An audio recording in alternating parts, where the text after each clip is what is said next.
Hello दोस्तों, खुद बदलाव बनिए जो आप इस दुनिया में देखना चाहते हैं। वेलकम टू लेट्स रिक्रिएट, जहां हम आपके छोटे से छोटे कॉन्सेप्ट को क्रिएट करेंगे एक अलग अंदाज में।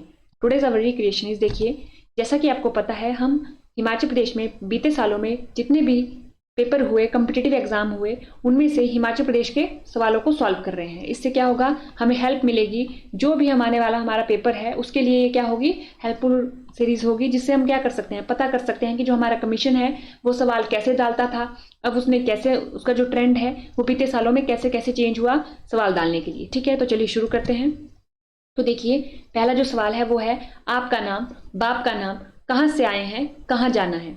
वर the queries use to ask during British time at the check post located in Shimla at, ये पूछा गया है। तो देखिए, ये जो सवाल है ये थोड़ा बोला जाता है कि ट्रिकी सवाल था, क्योंकि ये मोस्टली 5% बच्चों को ही आता था।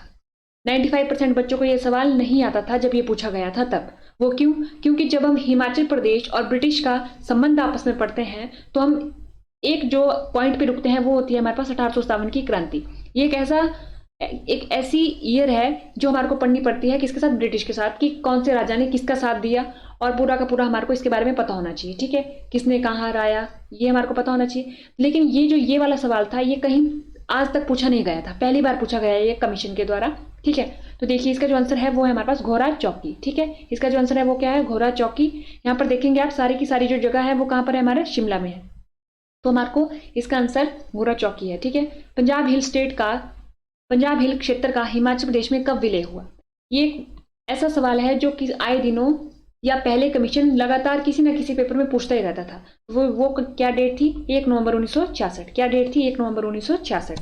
अब अगला सवाल देखते हैं, नाको झील किस जिले में स्थित है। देखिए, नाको झील किस जिले में स्थित है। आपको पता है कि नौर में अभी तक जो सवाल पेपर में पूछा गया है उसके अकॉर्डिंग 2 झीलें पाई जाती हैं। एक हो गई नाको, अगर दूसरी झील का नाम आपको पता है तो नीचे कमेंट बॉक्स में जरूर बताइएगा। तो इसका जो आंसर है वो है हमारे पास किन्नौर। कौन सा दर्रा चंद्रभागा का स्रोत है। देखिए, चंद्रभागा नदी जो हमारे लाहौल स्पीति से, जिसका उद्गम होता है चंद्रभागा का, ठीक है, तो आपको बताना है उसका स्रोत बताना है। तो आपको पता है बारालाचा, कौन सा, बारालाचा पास दर्रा। ठीक है, बारालाचा पास या दर्रा। हिमाचल प्रदेश में मध्यम समुद्र तल से ऊपर ऊंचाई की पारस क्या है। अगर इसको एक बार इंग्लिश में देख लें, what is the range of altitude in Himachal Pradesh above the mean sea level. जब हम माउंटेन रेंज पढ़ना स्टार्ट करते हैं हिमाचल प्रदेश में तो सबसे पहले हम क्या देखते हैं कि इसकी जो एल्टीट्यूड है वो कहां से कहां तक जाता है। तो 350 से लेके 7000 मीटर तक हम पढ़ते हैं, और इसको भी हम अलग अलग, जैसे मान लीजिए 350 से लेके 1500 मीटर पे कुछ और हमारे पास जियोग्राफिकल एरिया पाया जाएगा, फिर उससे ऊपर कुछ और चेंज हो जाएगा। ऐसे ऐसे करके हम इसको डिवाइड करते हैं और फिर पढ़ते हैं। कुल्लू की राजधानी राजा जगत सिंह के शासन के दौरान सन डैश में नगर से सुल्तानपुर स्थानांतरित की गई थी। कब की गई थी, ये पूछा गया है 1660 में। देखिए, कब की गई थी, 1660 में। तो आप देख रहे हैं जो डेट्स है वो बहुत क्लोज क्लोज डाली गई है। ठीक है, तो अगर हमारे को एग्जैक्ट डेट नहीं पता होगी तो हम इस जो सवाल है इसको तुक्के से सॉल्व करने की कोशिश करेंगे, और हो सकता है कि गलत हो जाए। तो इसलिए ये जो डेट्स है राजा की, तो ये हमारे को एज इट इज पता होनी चाहिए अब डेट्स। ठीक है, कौन सा दर्रा लाहौल को स्पीति से पृथक करता है। देखिए, क्या पूछा गया है, लाहौल को स्पीति से पृथक करता है। तो अगर हम देखिए, कुंजम पास लाहौल को स्पीति से पृथक करता है, ये हमारे को पता है। रोहतांग पास, हमने अगर हम कुल्लू का मैप बना ले, और कुल्लू के मैप में आपको पता होगा कि यहाँ जैसे क्या स्थित है हमारा रोहतांग पास, ठीक है, और इस तरफ को क्या है हमारा लाहौल है। तो लाहौल एंड स्पीति प्लस कुल्लू दोनों की सीमाओं पर स्थित है ये। बारालाचा पास कहाँ है हमारे पास, लाहौल स्पीति में है। अभी हमने देखा चंद्रभागा नदी का जो स्रोत है वो क्या है हमारा, बारालाचा पास। तो देखिए, इसका जो आंसर होगा वो क्या होगा, कुंजुम पास। ठीक है, ये हो गया हमारे पास। बाबा बड़भाग सिंह का मेला किस जिले में आयोजित किया जाता है। तो आपको पता होगा, बाबा बड़भाग सिंह जी उन्ना के मैडी, उन्ना के भी कहां पर, उन्ना के मैडी में ये मेला लगता है। ठीक है, एक बहुत बड़ा सारा गुरुद्वारा भी है, मंदिर भी है, वहां पर ये मेला लगता है। अब उसके बाद बारी आती है हमारे पास, कौन सी पर्वत श्रृंखला हिमाचल प्रदेश को तिब्बत से अलग करती है। देखिए, क्या पूछा गया है, हिमाचल प्रदेश को तिब्बत से अलग करती है। अगर आपने जो माउंटेन रेंजेस है उसको पढ़ा होगा तो देखिए, अगर उसका एक हम रफली सा डायग्राम बना दें किसका, माउंटेन रेंजेस का, तो देखिए ये हमारा हिमाचल प्रदेश का अगर हमने रफली सा मैप बनाया है, ये हमारा हिमाचल प्रदेश हो गया। और अगर हम माउंटेन रेंजेस बनाएं, जो हम बनाते हैं जब हम पढ़ते हैं माउंटेन रेंजेस, तो देखिए ये क्या गई हमारी, ये गई हमारी शिवालिक। ठीक है, ये हमारी शिवालिक है। ठीक है, ये हमारी लेसर हिमालय है।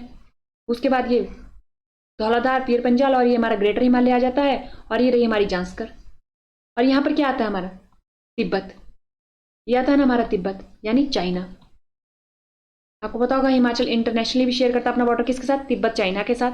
तो देखिए कौन सी रेंज कर रही है इसको अलग, हमारे को हिमाचल प्रदेश को तिब्बत से कौन सी रेंज कर रही है, ये हमारी जांस्कर, कौन सी है, जांस्कर रेंज है, ठीक है। जांस्कर पर्वत श्रृंखला है जो कर रही है किसको, इसको। आपने ध्यान रखना है कि पूछा कौन से गया है। ये अगर हम देखें, ये रहा, ये कौन सी है, ये रही ईस्ट और ये रही हमारी, सॉरी ये रहा वेस्ट और ये रहा हमारा ईस्ट, ठीक है। ये ईस्ट है, ये वेस्ट है, ये रहा। तो अब देखिए, अब देखिए सवाल क्या पूछा गया है, कौन सी पर्वत श्रृंखला हिमाचल प्रदेश को तिब्बत से अलग करती है, तो क्या होगा, जांस्कर होगा। क्या होगा, जांस्कर होगा। हिमाचल प्रदेश में 10+2+3 नई शिक्षा प्रणाली कब लागू की गई, ठीक है। तो ये हो गया हमारा 1986 में। अब तो आपको पता है 2020 में न्यू एजुकेशन पॉलिसी आ चुकी है, तो ये वाली पूछी गई है 10+2+3 वाली, ठीक है। हिमाचल प्रदेश में किस फसल का उत्पादन सबसे अधिक होता है, तो ये जो सवाल था ये था इकोनॉमिक सर्वे से, जो गवर्नमेंट हर साल इकोनॉमिक सर्वे निकालती है, उसमें एक जो हमारा चैप्टर होता है वो होता है एग्रीकल्चर, ठीक है। उसमें बताया जाता है कि गवर्नमेंट ने कौन सी फसल का उत्पादन कितना किया, कौन सी फसल में गिरावट आई, कौन सी फसल की बुआई में कमी आई, या किस में ज़्यादा हमने किसानों ने उगाया, तो वो सब कुछ उसमें आता है। तो ये करंट बेस्ड क्वेश्चन है। ये आप जब कभी भी आपका पेपर हो उससे 1 महीने पहले देखिए, आप लिस्ट बना लीजिए कि सबसे अधिक उत्पादन किसका होता है, तो उसको अकॉर्डिंग आप कर सकते हैं, ठीक है। लेकिन ये उसके अकॉर्डिंग ये क्वेश्चन सॉल्व हो जाएगा। हिमाचल प्रदेश में राज्यसभा की कुल कितनी सीटें हैं, तो ये पूछा गया है राज्यसभा और लोकसभा। आप जानते हैं हमारे हिमाचल प्रदेश में जब चुनाव हुए थे तो उस समय कितना गर्मी थी चुनाव में। देखिए उपचुनाव कराने पड़े हमारे हिमाचल प्रदेश में, तो आपको पता होना चाहिए कि राज्यसभा, लोकसभा, विधानसभा में हिमाचल प्रदेश की कितनी सीटें हैं। तो राज्यसभा में कितनी है, 4। राज्यसभा में है हमारी 3, सॉरी, और लोकसभा में है 4। लोकसभा में कितनी है, 4 है। राज्यसभा में कितनी है, 3 है। विधानसभा में कितनी है, तो 68 है, ठीक है। विधानसभा में कितनी है, तो 68 है। ये तीनों सीटें हमने कर ली। हिमाचल प्रदेश की सबसे बड़ी जल विद्युत परियोजना कौन सी है, तो वो है हमारे पास नाथपा झांकड़ी, ठीक है। नाथपा झांकड़ी है। और अगर आपसे पूछा जाए हिमाचल प्रदेश की सबसे पुरानी जल विद्युत परियोजना कौन सी है, तो अगर आपको उसका आंसर पता है तो कमेंट बॉक्स में जब भी आप इस वीडियो को देखें तो जरूर बताएं, ठीक है। अब चलिए, हिमाचल प्रदेश के प्रथम लोकायुक्त कौन थे, ठीक है। हिमाचल प्रदेश का प्रथम लोकायुक्त कौन था, तो वो थे हमारे न्यायमूर्ति टी.वी.आर. टाटाचारी। तो आपको पता होगा ये सवाल ना जाने कितनी बार, हमने जब सबसे पहले लेक्चर किया था उसमें भी ये सवाल आया था। अब यानी कि ये 2 बार आ चुका है, 2 बार आ चुका है। तो हमें इस फैक्ट को याद करना है, इस फैक्ट को याद करना है कि प्रथम लोकायुक्त इज इक्वल टू न्यायमूर्ति टी.वी.आर. टाटाचारी, ठीक है। क्योंकि ये अब स्टेटमेंट बेस्ड क्वेश्चन होंगे तो उसमें ये स्टेटमेंट घुमा के दे सकते हैं, तो हमारे को इस स्टेटमेंट को भी याद रखना है। हिमाचल प्रदेश में कौन से स्थल में सबसे कम वर्षा होती है, तो वो है हमारा स्पीति, ठीक है। दलाई लामा धर्मशाला आए थे, तो ये भी एक इंपॉर्टेंट फैक्ट बन जाता है दलाई लामा के बारे में, क्योंककि आपको पता होगा कि इस वर्ष दलाई लामा जी अपने इलाज के लिए बाहर गए थे, फिर उनका भव्य रूप से स्वागत किया गया था धर्मशाला में। तो ये कब आए थे, ये आए थे 1959 में, ठीक है। उसके बाद अगला आता है हमारे पास, हिमाचल प्रदेश में कितने नगर निगम कार्यालय हैं, तो अगर देखें टोटल 2024 के अभी तक प्रेजेंट नवंबर 2024 तक, तो आप पाएंगे 5 है। कितने हैं, 5 है। तो अगर देखिए हमारे पास कितने हैं, हमारे पास नगर निगम म्यूनिसिपल कॉर्पोरेशन, तो वो है हमारे पास 5। कितने हैं, 5 है। सबसे पुराना जो नगर निगम है म्यूनिसिपल कॉर्पोरेशन है, म्यूनिसिपल कॉर्पोरेशन नगर निगम, ठीक है। ये देख रहे हैं ना, नगर निगम। तो अगर हम देखें 5, तो सबसे पुराना 1851 में शिमला, कौन सा, शिमला सबसे पुराना है हमारा, शिमला में। और उसके बाद जो अभी नए बने हैं उनकी अगर हम एक बार लिस्ट देखें तो देखिए सोलन बना नया, ठीक है, सोलन बना भी नया। उसके अलावा हमारे पास सोलन के अलावा बना मंडी और बना पालमपुर। क्या बना, और बना हमारा पालमपुर। और ये कौन सा बचा, एक बच गया हमारा धर्मशाला। तो देखिए टोटल कितने हो गए, 5 हो गए। 5 कौन से हो गए, सबसे पुराना तो शिमला 1 हो गया, धर्मशाला दूसरा, फिर सोलन तीसरा, मंडी चौथा और पालमपुर 5वां। तो ये पांचों के आपको पता होने चाहिए, क्योंकि ये जो है ये अभी न्यूली बने हैं, यानी कि इस साल नहीं, ये 2022 के बाद से न्यूली बन चुके हैं। तो आपको पता होना चाहिए कि ये हिमाचल प्रदेश में कितने म्यूनिसिपल कॉर्पोरेशन है, ठीक है, ये आपको पता होने चाहिए। ये हो गया हमारे पास।